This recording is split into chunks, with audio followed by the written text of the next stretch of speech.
Okay. ఇంకా మనం ఈ క్వెషన్స్ ఇంకా 2 ఉన్నాయి. అది అడుగుతా అన్నమాట. ఓకే. సో నీ లాస్ట్ గూగుల్ సెర్చ్ ఏంటి? లాస్ట్ గూగుల్ సెర్చ్ చూడాలా? చూపించాలి. చూపించాలి. ఐబొమ్మ. ఐబొమ్మ. ఐబొమ్మ మూవీస్ ఎక్కువ చూస్తావా? అట్లా అట్లా చూడకూడదు కదా ఐబొమ్మ. ఎందుకు చూస్తావు? ఏదో చూస్తున్నా. అంటే న్యూ మూవీస్ ఏం వచ్చాయని అప్డేట్స్ చూసుకుంటా. అంటే సినిమాకెళ్ళే టైం లాగా ఇంకా ఐబొమ్మలో చూసుకుంటా అంతే. ఓకే. అండ్ నీ మొబైల్‌లో లాస్ట్ తీసుకునే పిక్ ఏంటి? ఏం పిక్ తీసుకున్నావు లాస్ట్‌లో?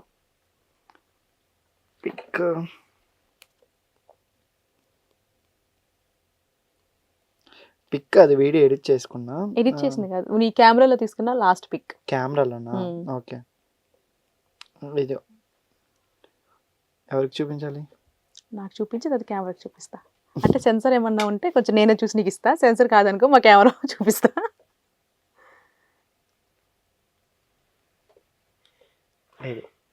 Okay. The last pic in mobile. Nice. అందుకే అమ్మాయిలు పులిహోర కలుపుతున్నారు. తప్పేం లేదు.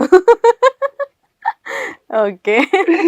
ఇంకా ఈ ర్యాపిడ్ ఫైర్ క్వశ్చన్స్ క్లోజ్ అన్నమాట. ఓకే. సో మరి ఇప్పుడు 2025 లోకి ఎంటర్ అవుతున్నాం కదా.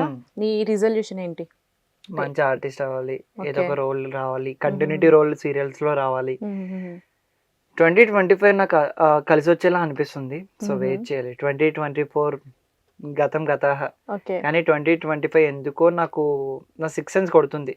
మంచి ఛాన్స్ కొడతాను అనిపిస్తుంది. సో చూడాలి. మరి 2020 ఈ 25 ఎండింగ్ లో నిన్ను కొంచెం కంటిన్యూస్ రోల్ లో చూడాలి. అప్పుడు మళ్ళీ మనం ఇంటర్వ్యూ చేయాలి. అప్పుడు మాత్రం హ్యాండ్ ఓవర్ కూడా పెద్ద పొజిషన్ లోకి వెళ్ళాలి కదా. ఇస్తే అప్పుడు నేను వస్తా. ఓకే. మరి ఇప్పుడు 2024 లో చూసుకుంటే అసలు ఏం నేర్చుకున్నావు? 2024లో చూసుకుంటే ఎడ్యుకేషన్ ఒక 6 మంత్స్ వరకు అలా ఉంది. 6 మంత్స్ తర్వాత కూడా నేను కొన్ని చేసా, సిరీస్ అవి చేశాను. కానీ ఏం నేర్చుకున్నానంటే ఎవరిని నమ్మాలి, ఎవరిని నమ్మకూడదు, లైఫ్లో ఎలా ఉండాలి, ఒక సిచ్యువేషన్ వస్తే ఎలా ఫేస్ చేయాలి, బాధలను ఎలా తీసుకోవాలి, హ్యాపీనెస్ని ఎలా ఉంచాలి, ఇవన్నీ నేను 2024లో నేర్చుకొని 25లో అవి రిపీట్ కాకుండా చూసుకోవాలి. మంచి వేలో వెళ్ళడానికి ట్రై చేస్తున్నాం. ఓకే. మరి ఇప్పుడు నీ యూట్యూబ్ ఛానల్ కోసం మాట్లాడుకుంటే ఇప్పుడు ఒక సోషల్ మీడియా ఇన్ఫ్లుయెన్సర్ గా చాలా మందికి నువ్వు తెలుసు. సో ఇంకా కంటెంట్ ని ఎట్లా డెవలప్ చేద్దాం అనుకుంటున్నావు? నీకు నువ్వు అట్లా ఏమన్నా ఐడియాస్ ఉన్నాయా? అంటే ఇంత సబ్స్క్రైబర్స్ రావాలి లేదంటే ఓన్లీ యాక్టింగ్ పరంగానే ఉండాలనుకుంటున్నావా? యూట్యూబ్ కూడా ఏమన్నా రన్ చేద్దాం అనుకుంటున్నావా? నేను అవి రెండు చూసుకుంటా. ఎందుకనుకుంటే నాకు ఫస్ట్ నాకు స్టార్టింగ్ అనేది ఇన్స్టా, యూట్యూబ్ ఇవి రెండే కదా. యాక్టింగ్ పరంగా అనుకున్నది సెకండ్ థింగ్. ఐ మీన్ ఇవి చూసుకొని అవి చూసుకుంటా, రెండు చూసుకుంటా. సో యూట్యూబ్ లో ఎలా స్టార్ట్ చేయాలి? ఇప్పుడు నాకు 50K ఎంతో సబ్స్క్రైబర్స్ ఉన్నారు. నా టార్గెట్ అంటే ఈ 1 month లో నాకు 1 lakh అవ్వాలి. సో సిల్వర్ బటన్ పట్టుకొని నేను కూడా యూట్యూబర్ నేరా అని మీ అందరికి అప్పుడు లైవ్ పెట్టి చెప్తా. ఇప్పటి వరకు ఇన్ఫ్లుయెన్సర్ గా ఉన్నా, ఇప్పుడు యూట్యూబర్ అవుతా. సో ట్రై చేస్తున్నా కంటెంట్ ద బెస్ట్ ఇద్దామని. సో షార్ట్ ఫిల్మ్స్ చేస్తున్నా ప్రెసెంట్ నా ఛానల్లోనే. మొన్న రీసెంట్ గా ఒక షార్ట్ ఫిల్మ్ చేసా, కథ కంచికి చేరుతాను. చూసాను. సో అది బాగానే రిసీవ్ చేసుకున్నారు. 50K పైన పోయింది. సో చేస్తా మంచి కంటెంట్, మంచిగానే పోవాలి. అండ్ మరి చూసుకుంటే ఇప్పుడు మీ ఫాదర్ ఫిషర్మెన్ అన్నావు కదా, లైక్ నువ్వు ఎక్కువ ఎలాంటి ఫిష్ తింటావు ఇష్టంగా? నిజం చెప్పిన మేము ఫిషర్మెన్సే, కానీ నాకు ఫిష్ తిన్నాం. అసలు ఇప్పుడు ఎలా ఉంటదంటే ఇప్పుడు ఇంట్లో అన్ని ఉంటాయి. ఇప్పుడు మీకున్నసరికి మీరు స్వీట్స్ ఎక్కువ ఉంటాయి మీ కళ్ళెదురుగా, మళ్ళీ స్వీట్ తెచ్చిస్తే మీరు తింటారా? కదా. అఫ్కోర్స్ ఫిషర్మెన్స్ కి ఎలా అంటే మా సైడ్ చేపలు ఎక్కువ దొరుకుతాయి, లైవ్ ఫిషెస్ ఎక్కువ దొరుకుతాయి. సో మళ్ళీ మాకు చేపలు తినాలంటే నాకు అది తిని అనిపించదు. కొత్తగా ఏమన్నా తిందాం అని. బట్ నాకు ఫిష్ లో అయితే బాగా ఇష్టం ఒంజరం అంటారు కదా. సో అది బాగా ఇష్టం.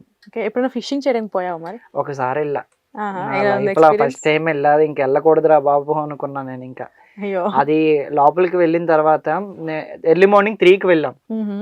3కి వెళ్ళేసరికి 4, 5, 6, 4, 5 అవుతుంది. బాగానే ఉంది. అప్పటి వరకు నేను బాగానే ఉన్నాను. మొత్తం 5 తర్వాత ఇలా అవుతుంది. అలా ఎక్కువ అంటే కాదు, అక్కడ లోపల కూడా వేవ్ ఇలా జస్ట్ సింపుల్ వేవ్ ఇలా ఉంటది. ఆ వేవ్ లో ఏం అవుతుందంటే మన బాడీ కూడా ఆ బోట్ తో పాటు ఇలా అవుతుంది. అలవాటు ఉన్న వాళ్ళకి పర్లేదు, మనకి ఏంటంటే కడుపులో తిప్పేసేది మొత్తం. సో దాంతో పాటు అక్కడ ఆ స్మెల్ ఉంటది కదా, ఆ స్మెల్ కూడా నాకు లోపల అది కొంచెం కొత్తగా అనిపించింది. ఫస్ట్ టైం వెళ్ళడం, మొత్తం అది చుట్టూ అది వాతావరణం కొత్తగా అనిపించి నాకు ఏంటంటే మొత్తం వాంతింగ్స్ అయిపోయి మోషన్స్ అయిపోయి ఇంక మొత్తం బయటకు వచ్చి నా వల్ల వాళ్ళు ఫిషింగ్ మధ్యలో ఆపేసి బయట బోర్డుకి తీసుకొచ్చి నాకు మొత్తం ఒళ్ళంతా చల్లబడిపోయింది. 2 days కంటిన్యూగా గ్యాస్ ఎక్కాయి, సిలిండర్స్ ఎక్కాయి. ఇంకో నేను అనుకున్నా మళ్ళీ రెండోసారి వెళ్ళకూడదు. కానీ నిజంగా చెప్తున్నా, ఒక డైలాగ్ చెప్తా చిన్నది. రీసెంట్ గా నేను కూడా చూసా, నేను ప్రయత్నించాం. మేము మత్స్యకారులం, చేపల వలకని సముద్రం మీద వెళ్తాం, వస్తే లచ్చలు, పోతే ప్రాణాలు. నిజంగా గ్రేట్. ఫిషర్మెన్స్ ప్రాణాలకి తెగించి సముద్రం మధ్యలోకి వెళ్ళి ఏమవుతుందో చెప్పలేం, ఏ టైంకి సునామీ వస్తుందో చెప్పలేం, కానీ నిజంగా చాలా కష్టపడుతున్నారు. అది కూడా తినడానికి, అంతే, బయట. అవును. సో మేము అది చేస్తాం. మొన్న నాకు రీసెంట్ గా కాల్ వచ్చింది మా ఫిషర్మెన్స్ నుంచి, ఎవరో నంబర్ ఇచ్చారంట, నాకు తెలియదు. ఫిషర్మెన్స్ లోనే ఇలా ఉండడం చాలా గ్రేట్, ఇలా ఎదగడం, ఇలా యూట్యూబ్ పరంగా వెళ్ళడం అనేది, మా వాళ్ళు ఎవరికైనా ఒకరికొకరు సపోర్టింగ్ అనేది ఎదిగిన తర్వాత చేసుకుంటారు, కానీ ఫస్ట్ లో అయితే జలస్ చూపిస్తారు. అవును. సో నిజంగా గ్రేట్ అని చెప్పాలి ప్రతి ఒక్క, ఎందుకంటే ఎవరి వృత్తి మనకు చూసే వాళ్ళకి దీనికే ఉంది అనిపిస్తుంది, కానీ అందులో దిగితేనే తెలుస్తుంది లోతు. సో మొత్తానికి నువ్వు వెళ్ళి దిగినావు, చూసావు, సో ఒక క్లారిటీ వచ్చింది. చాలా టఫ్ జాబ్ అది అయితే. లోపలికి సముద్రం మీద అప్పుడు ఆ టైంలో ఏమవుతుందో తెలియదు మనకు, ప్రాణం మీద ఆశ వదిలేసుకుని మనం వెళ్ళాలి లోపలికి. సో చాలా అంటే చాలా టఫ్. బయట ఎవరికైనా కొంచెం పర్లేదు అనుకోవచ్చు, కానీ ఆ నీటి మీద వెళ్ళి చిన్నది అటు ఇటు అయినా సరే ప్రాణం పోతుంది. చాలా రిస్కీ జాబ్. ఓకే, మరి ఇప్పుడు నీ గురించి మాట్లాడుకుంటే, నేను ఇన్స్టాలో ఒక వీడియో చూసాను, సాయి పల్లవికి డై హార్డ్ ఫ్యాన్ అనుకుంటా. పక్క బాబోయ్, నాకు సాయి పల్లవి అంటే పిచ్చి. నాకు ఇంకా సాయి పల్లవి అంటే వెళ్ళిపోతాను నేను. చాలా పెద్ద డై హార్డ్ ఫ్యాన్ నేను సాయి పల్లవికి. ఓకే, అంటే ఎప్పుడు ఏ మూవీ నుంచి ఇష్టం? సాయి పల్లవ నాకు ఫిదా నుంచి ఇష్టం. ఫిదా నుంచి ఫిదా అయిపోయా.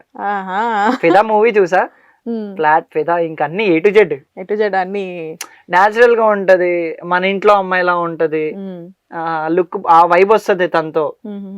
సో తర్వాత మొన్న రీసెంట్ గా అమరన్ మూవీ కూడా ఒక రీల్ బాగా వైరల్ అయింది, మామూలుగా అవ్వలేదు. ఒకటే డైలాగ్ వెళ్ళిపోయింది. ఇంకా సాయి పల్లవిరా ఇక్కడ అంటే తిన కాదండి, మళ్ళీ తిన్నంటారు సాయి పల్లవి అని. తిన కాదు, సాయి పల్లవితో పోల్చకండి. అంటే నన్ను నువ్వు లో చేస్తున్నావా? ఐ మీన్ అలా కాదు, సాయి పల్లవి తగ్గట్టుగానే ఉంటారులేండి, కానీ జనాలు యాక్సెప్ట్ చేయరు కదా, అట్లనే చేయండి. ఓకే, సో సాయి పల్లవి అంటే మంచిగా ఉంటది, నాకు మంచి వైబ్ వస్తుంది. తను ఒక 2 years తర్వాత అనుకుంటా మనం మళ్ళీ స్క్రీన్ లో చూడడం, ఆ చూసేసరికి ఒక్కసారికి నాకు అలా అలా అలా అలా అయిపోయింది. ఓకే, మొత్తానికైతే సాయి పల్లవికి డై హార్డ్ ఫ్యాన్ అనమాట. నార్మల్ గా అయితే చాలా మంది ఫ్యాన్స్ ఉంటారు సాయి పల్లవికి. సో నీ వీడియో ఎప్పుడైతే వైరల్ అయిందో అందరికి తెలిసింది. నాకు సాయి పల్లవి గారు కూడా లైక్ చేశారు ఆ వీడియోకి. అప్పుడు మెన్షన్స్ ఇంకా నార్మల్ గా మెన్షన్స్ కాదు, ఓపెన్ చేస్తే చాలు 100+ మెన్షన్స్ ఉండేవి. ఇంకా డైలీ ఆ మెన్షన్స్ చూసుకునేవాడిని. ఇంకా లైక్ చూసుకునేసరికి ఒకసారి సాయి పల్లవి లైక్ ఉంది. ఓకే, ఇప్పుడు సడన్ గా అంటే సాయి పల్లవిని ఇప్పుడు డైరెక్ట్ గా చూసినావు? మరి లేదా ఇప్పుడు ఛాన్స్ వస్తే అప్పుడు చెప్తావా? షవర్ అయిపోద్ది నాకు, కాళ్ళు చేతులు ఆడి ఒక్కసారి డైరెక్ట్ గా చూద్దాం అనుకుంటే మేబీ ఎప్పుడైనా ఛాన్స్ నాకు ఆ దేవుడు ఇవ్వచ్చమ్మో, చూద్దాం. అప్పుడు ఒక వీడియో పెట్టి మళ్ళీ ఇంకోసారి వైరల్ అవ్వాలన్నమాట. ఏమో సాయి పల్లవిని నేను ఇన్ఫ్లుయెన్సర్ కానీ లేకపోతే ఒక సెలబ్రిటీ అయ్యి కలవచ్చు అనుకున్నాడేమో దేవుడు, ఇప్పటి వరకు ఆపర్చునిటీ ఇవ్వలేదు. చూద్దాం మరి ఏం జరుగుతుందని. ఓకే, మరి ఇప్పుడు one of the most powerful politician మన పవన్ కళ్యాణ్ గారు అని చెప్పొచ్చు. మరి పవన్ కళ్యాణ్ గారి గురించి చెప్పాలంటే ఏం చెప్తావు?